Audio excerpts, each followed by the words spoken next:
কি দিয়ে খাচ্ছিস? লে বড় আপু কি দিয়ে ভাত খাচ্ছে না খাচ্ছে তো তোর কি বে? তোকে সব কথা বলে দিবে নাকি? বলে দেবো নু বাড়ি থেকে বেরোতে, না হলে তোকে জ্বালিয়ে খেয়ে নিবে। বেরোতে বল। বেরোতে না, ভালো লাগছে না। কেন? আবার বলছি কেন? কতবার তোকে বলবো বে? খানা বাইকে নাকি নাকি দেখতে পাস না? মানে সবসময় সব কথা বলে যেতে হবে নাকি? হাঁকতে গেলে কোথায় যাচ্ছিস, মুততে গেলে কোথায় যাচ্ছিস, স্নান করতে গেলে কোথায় যাচ্ছিস?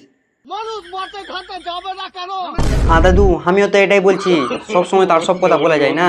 তবু এই বাইগানটা বুঝে না, সবসময় বলতে থাকে এ বুনু কি করছিস, কোথায় যাচ্ছিস? এ বুনু তোর মা বাড়িতে নাই, বল তোর মাকে। বলবা মা তুই সারাদিন খাওয়ার সময় ভিডিও করিস কেন বলতো? ওই সুধরাবে না বুনু, কুত্তার দম কোন দিন সোজা হতে দেখেছিস? ঠিক ওই রকম তোর দাদা, কোন দিন সুধরাবে না। খাচ্ছিস দেখাই আমি। কি খাচ্ছিস? লে দেখা কি খাচ্ছিস? এই বাইগানটা না দেখলে যাবে না, এই বাইগানটা গেলে আর পারা গেল না। দেখিয়ে দে কি খাচ্ছিস। বলবো না আমি এখান থেকে, তুই চলে যা। বেশি বেশি যখনই খাবো তখনই চলে আসবে। ভালো লাগে রফগর। সকালবেলা থেকেও একভাবে কান্না শুরু করেছে, আমি বললাম তো ঠিক হয়ে যাবে। হলো হলো শান্তি দিল্লি দোকান নিয়ে সকাল থেকে তুই ওর পিছনে পড়ে আছিস, আর বলছিস যে সব কিছু ঠিক হয়ে যাবে। কিচ্ছু ঠিক হবে না। তুই তোর ক্যামেরা নিয়ে যতদিন গার পাকামো করবি কিচ্ছু ঠিক হবে না। কানা বাইগান কোথাকার।